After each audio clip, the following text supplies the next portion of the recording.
ஜெய் ஸ்ரீராம். நம்ம எல்லாரும் தாயம் விளையாட்டை விளையாடிருப்போம் சின்ன வயசுல.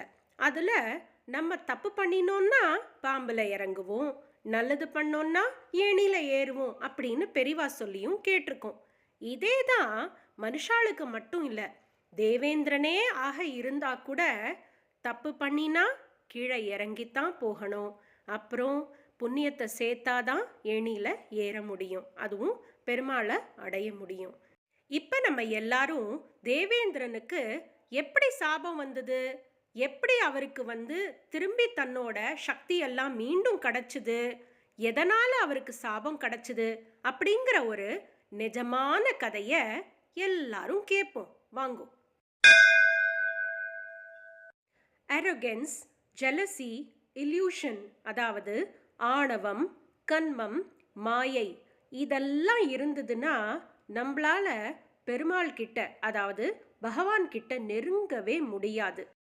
இதெல்லாம் நம்ம மனசுல இல்லாம நம்ம மனசுல நிர்மலமான அன்பு மட்டும் இருந்ததுன்னா தான் பகவான் நம்மளுக்கு நெருக்கமாவார். அவர் தன்னையே கொடுத்து நம்மளை காப்பாத்துவார்.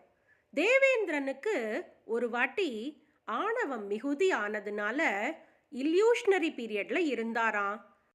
அந்த டைம்ல தேவலோகத்துக்காக எப்பவுமே பூஜை பண்ணி வைக்கிற பிரகஸ்பதி இருந்தார், அதாவது ஜூபிட்டர் அப்படிங்கிற பிளானட். அந்த பிளானட், அதாவது பிரகஸ்பதி, அவரோட சபைக்கு வரும்போது தேவேந்திரனான இந்திரன் தன்னை பற்றி புகழ்ந்து எல்லாரும் பாடின்னு இருக்கிறத நினச்சிண்டு ரொம்ப ப்ரௌடாக அரோகெண்ட்டாக இவர் வந்ததையே பார்க்காம மரியாதையும் கொடுக்காம எழுந்தும் நிற்காம இருந்துட்டாராம். இதனால என்ன ஆச்சு, இந்த பிரகஸ்பதியான ஜூபிட்டர் அவருக்கு ரொம்ப டிசிப்ளின் முக்கியம். நம்ம எல்லாரும் படிச்சிருக்கோம், பிளானட்ஸை பற்றி கொஞ்சம் கொஞ்சம் எல்லாருக்கும் தெரியும்ல. ஜூபிட்டருக்கு, அதாவது குரு பகவானுக்கு ரொம்ப ரொம்ப டிசிப்ளின் முக்கியம். டிசிப்ளின் யார்கிட்ட இருக்கோ குரு அவருக்கு கண்டிப்பாக அனுகிரகம் பண்ணுவார். இப்போ டிசிப்ளினும் இல்லாமல் ரொகெண்டா தனக்கு மதிப்பே கொடுக்காம, அதாவது கெஸ்டாக வந்த பிரகஸ்பதிக்கு மதிப்பே கொடுக்காம இருந்த தேவேந்திரனை விட்டு பிரகஸ்பதி கிளம்பிட்டார். அப்புறம் தன்னோட தப்பை ரியலைஸ் பண்ணுறார் இந்திரன். ஆனால் இந்த பிரகஸ்பதியான ஜூபிட்டர், அதாவது குரு பகவான், இன்விசிபிள் ஆயிடுறார். அவர் கண்ணுக்கு தெரியவே இல்லை அதுக்கப்புறம். ஏன்னா அவர் தப்பு பண்ணிட்டார். இன்விசிபிளாக போன பிரகஸ்பதினால தேவலோகத்திலேயே டெய்லி பூஜை பண்ணுறதுக்கு எப்பவும் வர பிரகஸ்பதி, அதாவது குரு பகவான் இல்லாததுனால தேவேந்திரனுக்கு ரொம்ப கவலை ஆயிடுத்து. தன்னோட அரகன்ஸ்னால, ப்ரைடுனால இப்பேற்பட்ட ஒரு தப்பு பண்ணிட்டோமே, பாவத்தை பண்ணிட்டோமேன்னு நினச்சி ஃபீல் பண்ணுறார். ஆனால் பூஜை டெய்லி நடக்கணும் இல்லையா? அதனால் அவர் விஸ்வரூப அப்படிங்கிற அவர் ஒரு ஏறக்குறைய பாதி ஹாஃப் டெமன் ஹாஃப் நல்ல பிராமின். ஏன்னா அவ அம்மா விரோச்சனாங்கிற அரக்கி, அவ அப்பா துவஷ்டர் அப்படிங்கிற ஒரு முனிவர். அதனால விஸ்வரூபருக்கு பூஜை பண்ணுறதுக்கு எல்லாம் தெரியும். ஏன்னா துவஷ்டரோட பிளட்டில் வந்ததுனால அவருக்கு எல்லாமே தெரியும், பூஜை எப்படி முறைப்படி பண்ணணுன்றது. அதனால தேவலோகத்துக்கு பூஜை பண்ணுறதுக்கு தினப்படி பிரம்மரோட உத்தரவுனால தேவேந்திரன் இந்த விஸ்வரூபரை அப்பாயிண்ட் பண்ணுறார். இப்போ விஸ்வரூபர் யாருங்கிறத நம்ம முதல்ல புரிஞ்சுப்போம். விஸ்வரூபர் அப்படிங்கிறவர் ஒரு ஏறக்குறைய ஒரு அசுரன் தான். ஆனால் அவருக்கு வழிபாடு முறைகள்லாம் நன்னா தெரியும். ஏன்னா அவ அப்பா துவஷ்டர், அவர் ஒரு பெரிய மாபெரும் முனிவர். இப்போ விஸ்வரூபர் எப்பேற்பட்டவர்னா பயங்கரமான, அதாவது தீவிரமாக பக்தி பண்ணுறவர். அவருக்கு பலம் ஜாஸ்தி. எப்பேற்பட்ட பக்தி பண்ணுவார்னா, அதாவது தலைகீழ நின்னுண்டு பக்தி பண்ணுவர். 3 தலைகள் கொண்டவர். 3 தலைகளில் ஒரே சமயத்தில் வேலை பண்ணுவார். அதாவது ஒரு தலை மூலமா உலகத்தை பார்ப்பார், ஒரு தலை மூலமா வேத மந்திரங்கள் ஓதுவார், 3வது தலை மூலமா அவர் மது அருந்துவர். இதுதான் அவரோட இயல்பாக இருந்தது.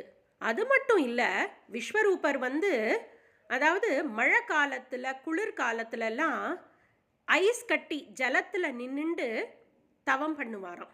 அதே மாதிரி நிறைய, அதாவது கோடை காலத்தில், நல்ல வெயில் காலத்தில் நெருப்புல இருந்து தவம் பண்ணுவாராம்.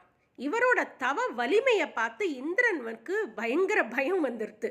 என்னடா இப்பேற்பட்ட தவ வலிமை இருக்கே அவருக்கு, அதனால இவரை நம்ம இவரை எப்படியாவது கொஞ்சம் கம்மி, இவருக்கு பவர் கம்மியாக இருந்தால் தானே நம்மளை ஹெட்டாக வச்சுப்பா ஹெவனில் அப்படின்னு அவருக்கு ஒரு ஸ்லைட்டாக ஒரு சந்தேகம் வந்துடுது. யாருக்குன்னா தேவேந்திரனுக்கு. அதனால் அவர் என்ன பண்ணார், அப்சரஸ் எல்லாம் அனுப்புகிறார். விஸ்வரூபருக்கு கொஞ்சம் மைண்டு மாறி அவரும் இல்யூஷனில் போய் ரொம்ப மெட்டீரியல் ஆப்யூலன்ஸில் திளைக்கணும் அப்படின்னு. ஆனால் அது நடக்கலை. ஏன்னா விஸ்வரூபர் தீவிரமான விஷ்ணு பக்தர் கூட. எப்பேற்பட்ட விஷ்ணு பக்தர்னா, நாராயண கவச்சம் அப்படிங்கிற ஒரு மாபெரும் அழகான கிரந்தத்தை விஷ்ணு பக்தரான விஸ்வரூபர் அசுரனாவே இருந்தா கூட தேவலோகத்துக்கே தலைவனான தேவேந்திரனுக்கு சொல்லி கொடுக்கிறார். ஒரு நாள் இந்திரன் டெய்லி பூஜை பண்ற விஸ்வரூபரை பார்த்துட்டே இருந்தாராம். அப்ப என்ன ஆச்சுன்னா, விஸ்வரூபர் இந்த அவிஸ் அப்படின்னு கொடுப்பால, அதாவது போர்ஷன் ஆஃப் சாக்ரிஃபிஷியல் சாக்ரமெண்டல் விஷயங்கள்லாம் எல்லாருக்கும் ஷேர் பண்ணுவா. அதை அவர் டீமன்ஸ்க்கு, அதாவது அசுரர்களுக்கு நிறைய கொடுக்கறதா பார்த்துட்டாராம் இந்த தேவலோகத்துக்கு அதிபதியான தேவேந்திரன். தேவேந்திரனுக்கு மனசுல பயங்கர கஷ்டம் வந்துடுது. இந்த மாதிரி கொடுக்கறாருன்னா அப்ப நமக்கு கம்மியா போறது அப்படின்னா, நமக்கு தேவையான இந்த பூஜையினால வரக்கூடிய, யாகத்தினால வரக்கூடிய பலன் நமக்கு கம்மியா போயிடுமே தேவலோகத்துக்குன்னு நினைச்சு பயங்கர கோவப்பட்டு இவரை வதம் பண்ணிடுறார். யார? விஸ்வரூபரை. இதுதான் தேவேந்திரன் பண்ற செகண்ட் பாவம். ஃபர்ஸ்ட் பாவம் என்னன்னா, அவர் ஜூபிட்டரான குரு பகவான இன்சல்ட் பண்ணி மரியாதை கொடுக்காததுனால. ரெண்டாவது, விஸ்வரூபர் அதாவது ஒரு அசுரனையாவே இருந்தாலும் பிரகஸ்பதி ஸ்தானத்துக்கு பூஜை பண்ணி வச்சவரை, அதுவும் தனக்குரிய நாராயண கவச்சத்தை சொல்லி கொடுத்தவரை போய் அவரை வதம் பண்ணது தான். மூணாவது, அவர் என்ன தப்பு பண்ணார், என்ன பாவம் பண்ணாருங்கிறத வரப்போற கதையில நம்ம எல்லாரும் பார்ப்போம்.